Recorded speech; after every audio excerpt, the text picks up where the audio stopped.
వీడియోలో మరో breaking news చూస్తున్నాం. మావోయిస్టు పార్టీకి మరో భారీ ఎదురుదెబ్బ తగిలింది. తెలంగాణ డీజీపీ శివధర్ రెడ్డి ఎదుట 20 మంది మావోయిస్టు కీలక నేతలు లొంగిపోయారు.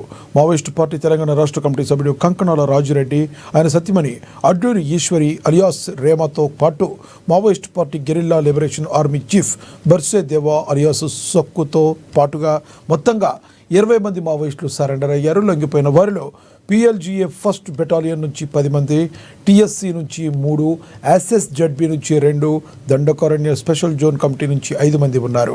వీరి నుండి 48 మౌంటెడ్ MLG ఆయుధాలు స్వాధీనం చేసుకున్నారు. తన వద్ద ఉన్న 20 లక్షలను బార్స్దేవా స్టేట్ స్పెషల్ ఇంటెలిజెన్స్ బ్యూరోకి అప్పగించారు. లొంగిపోయిన మావోయిస్టులను ఇవాళ మధ్యాహ్నం డీజీపీ కార్యాలయంలో ప్రవేశపెట్టారు. ఆపరేషన్ కగర్ తర్వాత తెలంగాణలో అతిపెద్ద ఆయుధ లొంగుబాటు ఇదే కావడం విశేషం. అలాగే డీజీపీ శివధర్ రెడ్డి నేతృత్వంలో అతిపెద్ద లొంగుబాటుగా చెబుతున్నారు. దీంతో తెలంగాణ పోలీసు శాఖను కేంద్ర హోంశాఖ ప్రశంసించింది.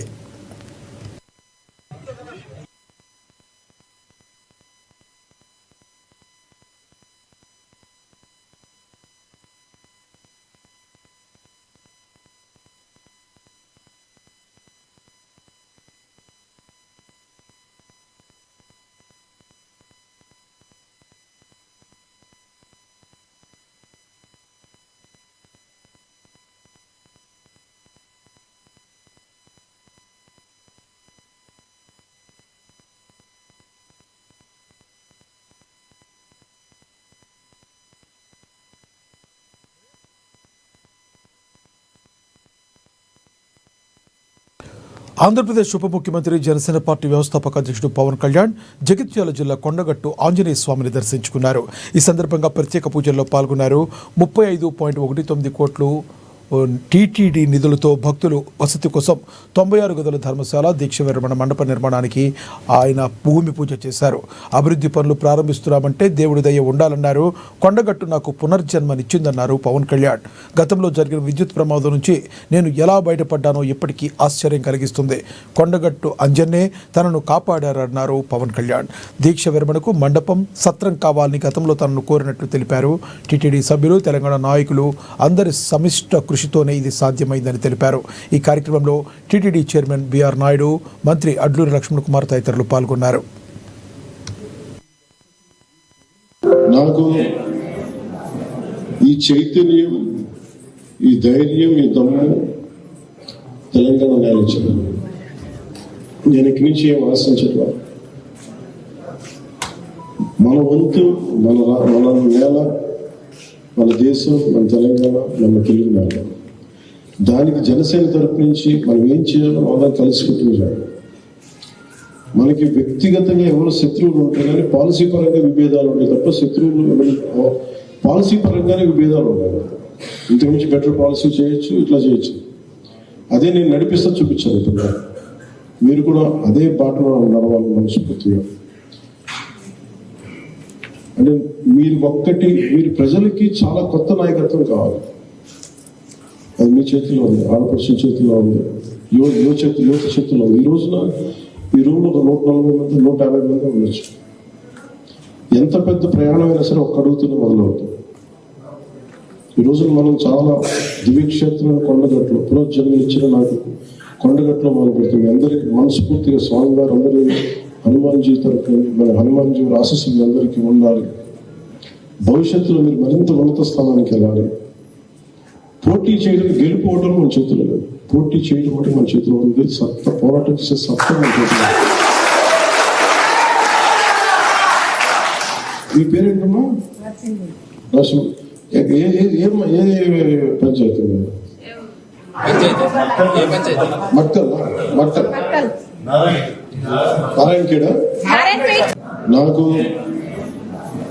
ఈ చైతన్యం, ఈ ధైర్యం, ఈ దమ్ము తెలంగాణ నేలొచ్చింది. నేను ఇక్కడి నుంచి ఏం ఆశించట్లా.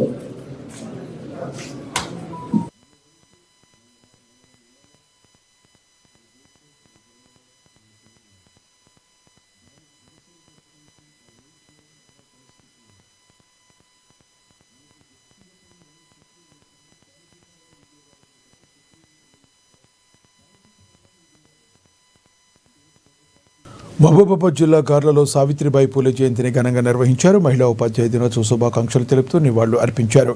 కాంగ్రెస్ పార్టీ ఆధ్వర్యంలో మండల కేంద్రంలోని జిల్లా పరిషత్ హైస్కూల్లో మహిళా ఉపాధ్యాయులను శాల్వాలతో సత్కరించారు. దేశంలో తొలి మహిళా ఉపాధ్యాయురాలైన సావిత్రిబాయి పూలే విద్యా విప్లవానికి ప్రతీక అన్నారు. సంఘ సంస్కర్త, అభ్యుదయవాది అని మహిళలు కొనియాడారు. फूले सावित्रीबाई फूले को जोहार जोहार जोहार महात्मा ज्योतिराव फूले सावित्रीबाई फूले వారికి ఘన నివాళులు అర్పిస్తూ భారతదేశంలో ఎక్కడ లేని విధంగా తెలంగాణ రాష్ట్ర కాంగ్రెస్ పార్టీ ప్రభుత్వం మహిళల పట్ల ఉన్న గౌరవంతో, ఉపాధ్యాయుల పట్ల ఉన్న ప్రేమతో ఈరోజు వారి జయంతిని మహిళా ఉపాధ్యాయ దినోత్సవంగా గెజిట్నిస్తూ ప్రతి సంవత్సరం కూడా మహిళా ఉపాధ్యాయ దినోత్సవంగానే ప్రకటించుకుంటూ ఈ కార్యక్రమాన్ని జరుపుకోవాలని నిర్ణయించి జీవో తయారు చేయడం చాలా సంతోషదాయకం. భారతదేశంలో మొట్టమొదటి ఉపాధ్యాయురాలు ఎవరంటే సావిత్రిబాయి పూలే గారు. ఎందుకంటే ఆ రోజు ఆనాడు స్త్రీల పట్ల అగత్యాలు చేసుకుంటూ ఆ రోజు జరిగిన పరిణామాలు ఏ విధంగా ఉన్నాయంటే, చదువు రాని వాళ్ళని ఆ రోజు గుణధర్మ శాస్త్రం అని కొంతమంది పిశాసులు మహిళలను వేరే విధంగా కించపరుస్తూ ఆగం చేసుకుంటూ వాళ్ళ విద్య రాకుండా చేస్తూ ఆ క్రమంలోనే మహాత్మా జ్యోతిరావు పూలే వాళ్ళ భార్యని విద్య నేర్పి ఆ విద్యని అణగారిన వర్గాల మహిళలకి వాళ్ళకి చెప్పాలనే ఉద్దేశంతో ఆ కాన్సెప్ట్ తోని ఈ రోజు వారికి ఘన నివాళులు అర్పిస్తూ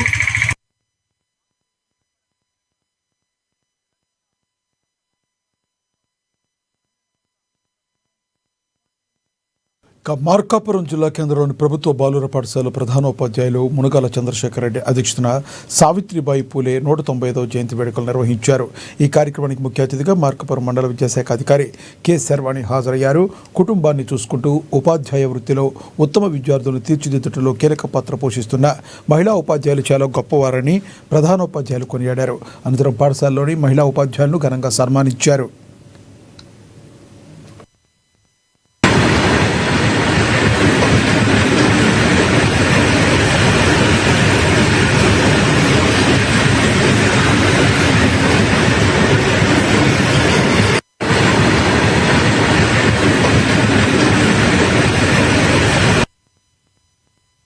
ఇక మెదక్ జిల్లా కలెక్టరేట్లో సావిత్రిబాయి పూలే 195వ జయంతి వేడుకలను ఘనంగా నిర్వహించారు. కలెక్టర్ రాహుల్ రాజ్ స్త్రీల విద్యాభివృద్ధికి కృషి చేసిన తొలితరం మహిళా ఉద్యమకారిణి అన్నారు. ఇక మహిళా ఉపాధ్యాయులతో కలిసి సావిత్రిబాయి పూలే చిత్రపటానికి పూలమాలలు వేసి ఘన నివాళులు అర్పించారు. మహిళలకు ఆడబిడ్డల చదువు కోసం సావిత్రిబాయి పూలే చేసిన విశేష సేవలకు గాను ప్రతి ఏటా జనవరి 3న వారి సేవలు స్మరించుకుంటున్నారు.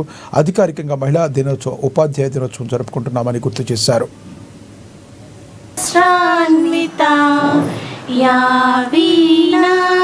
అంటే టీచింగ్ అంటే ఓన్లీ మన ఇంట్లోనే టీచింగ్ అనేది, మన స్కూల్లోనే టీచింగ్ అనేది కూడా కాదు. సో ఉమెన్ ఎడ్యుకేషన్ ఒకసారి ఏంటంటే మొత్తం మా కుటుంబంలో ఉన్న పిల్లలందరికీ కూడా ఒక మంచి లక్షణాలతో, మంచి గుణాలతో తీర్చిదిద్దడం అనేది జరుగుతూ ఉంది.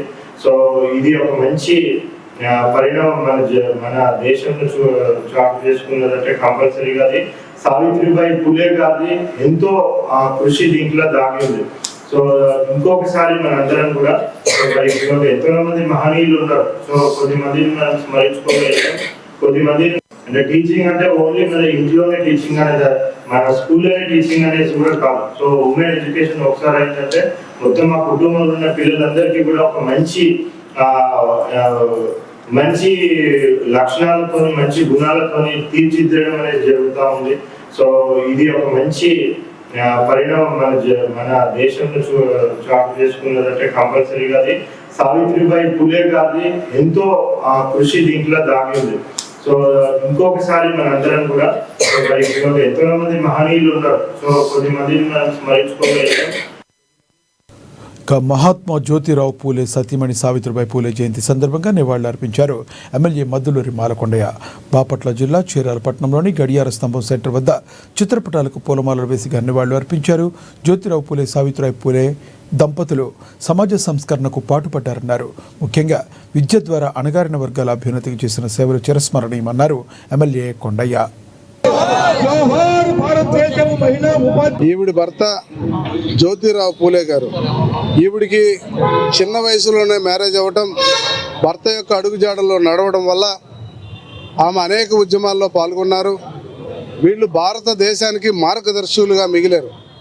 కారణం ఆనాటి స్త్రీ ఉద్యమంలో స్త్రీలకు విద్య కావాలి అనేటువంటి దాంట్లో బలంగా ప్రోత్సహించి బలంగా మాట్లాడినటువంటి వ్యక్తులు వీళ్ళు. సమాజంలో స్త్రీల పాత్ర ఎంతైనా ఉంది. స్త్రీలు ఉంటేనే కుటుంబాలు ఆర్థికంగా ఎదుగుతాయి, స్త్రీల వల్లనే ఈ యొక్క దేశం కూడా బాగుపడుతుందనేటువంటి ఒక ఆలోచనతో స్త్రీ ఉద్యమంలో వచ్చేసి 1948లో పూణేలో మొట్టమొదటిసారిగా బాలికల స్కూల్ను కూడా వీళ్ళే స్థాపించారు. అంటే ఒక రకంగా భారతదేశంలో మొట్టమొదటిసారి విద్యా విధానాన్ని, మరి ముఖ్యంగా మహిళలకి విద్యా విధానంలో ప్రోత్సహించినటువంటి ఏకైక కుటుంబం పూలే కుటుంబం. కాబట్టి ఈ కుటుంబం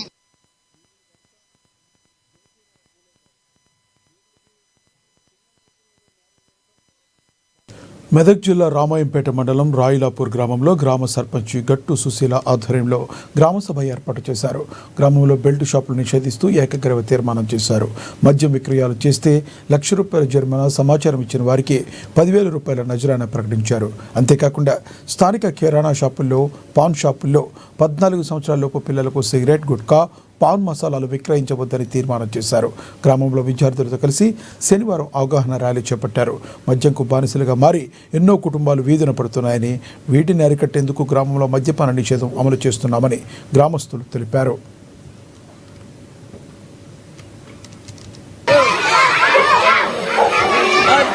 మొట్టమొదటిసారిగా నిన్న మేము పెట్టుకున్న గ్రామ సభలో తీర్మానం చేసుకున్నది ఏంటంటే మద్యంపై నిషేధం పూర్తిగా నిర్వహించాలని తీర్మానం చేయడం జరిగింది. దానికి గ్రామ యువకులు, గ్రామ పెద్దలు ప్రతి ఒక్కరు సహకారంతో ఈ రోజు స్కూల్ పిల్లలు వాళ్ళ ఊర్లో వాళ్ళ కుటుంబాలకు కూడా అవగాహన కల్పించాలనే ఉద్దేశంతో పెద్ద ర్యాలీ తీయడం జరుగుతుంది. ఒక విలేజ్, ఒక కుటుంబంలో ఒక కుటుంబ పెద్ద మద్యానికి బానిస అయితే ఆ కుటుంబం మొత్తం చెడిపోయే ప్రమాదం ఉంది. కాబట్టి అట్లాంటి ముందు కూడా జరగకుండా చర్యలు తీసుకుంటామని, డ్రగ్స్ కానీ ఇంకేది ఉన్నా కానీ అమ్మద్దు అని చెప్పేసి మేము తీర్మానం చేసినాం. ఒకవేళ అమ్మితే కఠినమైనటువంటి చర్యలు మేము తీసుకుంటామని చెప్పేసి గ్రామ పంచాయతీ తరఫున తెలియజేయడం జరిగింది. మరి ఓవర్ లిమిట్ స్పీడ్, ఓవర్టేక్ కానీ బాగా స్పీడ్గా నడిపిస్తే కానీ దాని విషయంలో కూడా మేము నిషేధం చేపట్టాలని, గ్రామంలో ఎవరు కూడా మద్యాన్ని అమ్మకూడదని, దానికి బానిస కాకూడదని గ్రామ సర్పంచ్ గారి అధ్యక్షతన ఈ యొక్క కార్యక్రమాన్ని నిర్వహించుకోవడం జరిగింది. దీన్ని నిన్న జరిగినటువంటి గ్రామ సభలో మనము తీర్మానం చేసుకోవడం జరిగింది. దానిలో భాగంగా ఈరోజు గ్రామంలో కూడా అవగాహన కార్యక్రమం, అంటే గ్రామంలో ప్రతి ఒక్కరికి కూడా దీనిపైన అవగాహన కల్పించే విధంగా అభినందనలు తెలుపుతూ నేను మాట్లాడే విధానం ఏంటంటే, వీళ్ళు తీసుకున్న నిన్న గ్రామ సభకు తీసుకున్న నిర్ణయాలు చాలా సహకరించారు. చాలా మంచిది. ఎవరికి నష్టం జరగకుండా, ఎవరు ఖరాబ్ కాకుండా వాళ్ళు తీసుకున్న నిర్ణయానికి నేను ఆమోదం చేస్తున్నా. మద్యపాన నిషేధంకు కంపల్సరీ చెప్తే వినకపోతే ₹1,00,000 కంపల్సరీ జులుమానా అమ్మిన వాళ్ళు. ప్రకాశం జిల్లా సంతనూతరపాడులో ఎమ్మెల్యే క్యాంప్ ఆఫీసులో సీఎంఆర్ఎఫ్ చెక్కులు పంపిణీ చేశారు. ₹14,27,137 విలువైన సీఎంఆర్ఎఫ్ చెక్కులను లబ్ధిదారులకు ఎమ్మెల్యే విజయ్ కుమార్ అందించారు. గత ప్రభుత్వం సీఎంఆర్ఎఫ్ చెక్కుల అమల్లో విఫలం చెందిందని, పలు అనారోగ్య కారణాల వల్ల ఆర్థికంగా ఇబ్బంది పడిన వారికి సీఎంఆర్ఎఫ్ ఆసరాగా ఉండేదన్నారు. రానున్న రోజుల్లో సీఎంఆర్ఎఫ్పై ప్రత్యేక దృష్టి సారించి వీలైనంత మంది ఎక్కువ లబ్ధిదారులకు ప్రభుత్వం నుండి సహాయం అందేలా చేస్తానన్నారు ఎమ్మెల్యే విజయ్ కుమార్. సంతనూతలపాడు ఎమ్మెల్యే కార్యాలయంలో సీఎం రిలీఫ్ ఫండ్లు చెక్కులు ఈరోజు 27 మందికి దగ్గర దాపు ₹15 లక్షల పంపిణీ చేశాము. మన కాన్స్టిట్యున్సీ ఎప్పుడు సీఎం రిలీఫ్ ఫండ్లు అన్ని కాన్స్టిట్యున్సీ కల్లా ముందంజలో మనం ఉన్నాము. ప్రతి ఒక్కరికి ఇబ్బంది పడిన, హాస్పిటల్కి వెళ్ళి ఇబ్బంది పడిన ప్రతి ఒక్కరికి ఏదో విధంగా సహాయం చేయాలని ప్రతి ఒక్కరికి పార్టీల అతీతంగా మనం ఇస్తూ ఉన్నాము. ఈరోజు సంతనూతలపాడులో దగ్గర దాపు 9 కోట్ల వరకు మనము ఈ సంవత్సరం 6-7 నెలల్లోనే చెక్కులు పంపిణీ చేశాము.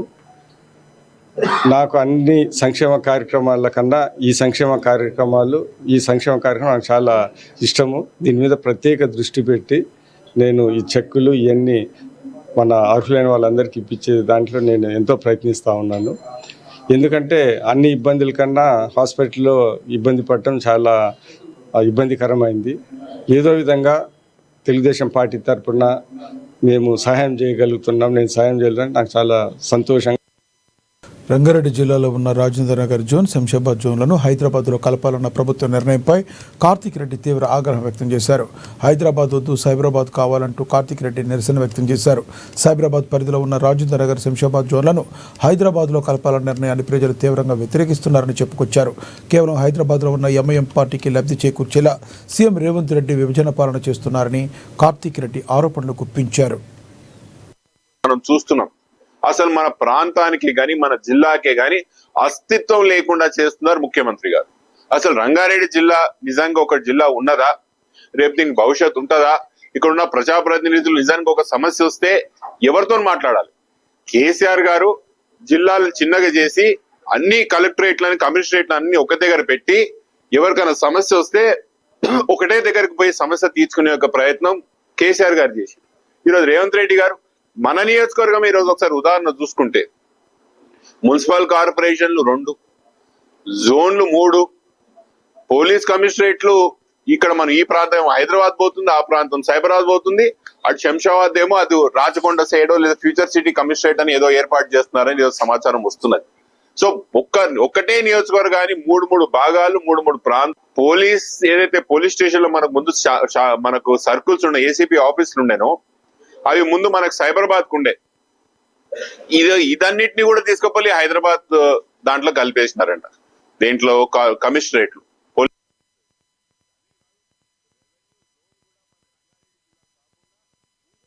జిహెచ్ఎంసీ పరిధిలోని బోడుప్పల్ సర్కిల్, మేడేపల్లి ప్రాంతంలో గల ఎంబీకేబీఆర్ కన్వెన్షన్ హాల్లో ఫెస్టివ్ సీజన్ 2 లైఫ్ స్టైల్ అనే కార్యక్రమం నిర్వహించారు.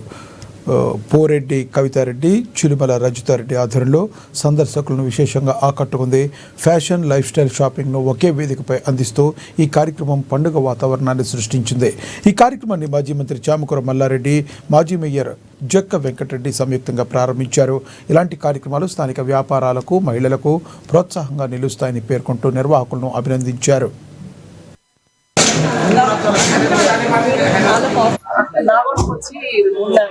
వాళ్ళని అందరినీ అడిగాను. వాళ్ళందరూ ఇక్కడ పెట్టండి అంటే ఇక్కడ మన పీజాలు కూడా మేకల కమలాబాల్ రెడ్డి మేడ్పల్లి ఇక్కడ పెట్టిన పీజాలు కూడా చాలా సక్సెస్ఫుల్ అయ్యాము.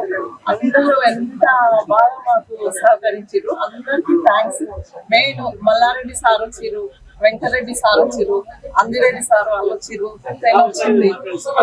చాలా హ్యాపీగా ఉంది మాకు. ఇంకా ఈ రోజు ఉంటుంది, రేపు ఉంటుంది. తప్పకుండా అందరు మహిళలు వచ్చి మమ్మల్ని ఆశీర్వదించాలని కోరుకుంటున్నాము. థ్యాంక్స్ అండి. 3rd, 4th ఈ రోజు ఉంటది, రేపు ఉంటది. 10 ఇది కేవలము లేడీస్ కోసమే అండి. మేము ముందుకు వచ్చింది అంటే లేడీస్ కి కొంతమందికి అయినా సపోర్ట్ ఉండాలి, వాళ్ళ బిజినెస్ కి మీకు కూడా సపోర్ట్ ఉండాలని ఒక మంచి థాట్ తో మేము ఇద్దరం ఆలోచించుకొని మంచి డెసిషన్ తీసుకొని సక్సెస్ఫుల్ గా ఫస్ట్ ఎడిషన్ చేసుకున్నాము. అట్లాగే సెకండ్ ఎడిషన్ కూడా చేసుకుంటాము. ఇందులో స్టాల్స్ మనకి 85 stalls and food stalls 100 stalls ఉన్నాయి. మొత్తం లేడీస్ చాలా హ్యాపీగా ఉంది. లేడీస్ కి మేము సపోర్టింగ్ ఉండడం ఇంకా హ్యాపీగా ఉంది. అసెంబ్లీలో వ్యవసాయ శాఖ మంత్రి తుమ్మలను కలిసేందుకు వచ్చారు. ఆదిలాబాద్ రైతులు సోయాబీన్ పంటలను కొనుగోలు చేయాలని రైతులు డిమాండ్ చేశారు. రంగు మారిన సోయాబీన్ పంటలను ప్రభుత్వం కొనుగోలు చేయాలంటూ విజ్ఞప్తి చేశారు. అయితే మంత్రిని కలిసేందుకు 5గురికి మాత్రమే అనుమతి ఉందంటూ పోలీసులు రైతులను వెనక్కు పంపారు. దీంతో రైతులు తీవ్ర ఆగ్రహానికి గురయ్యారు.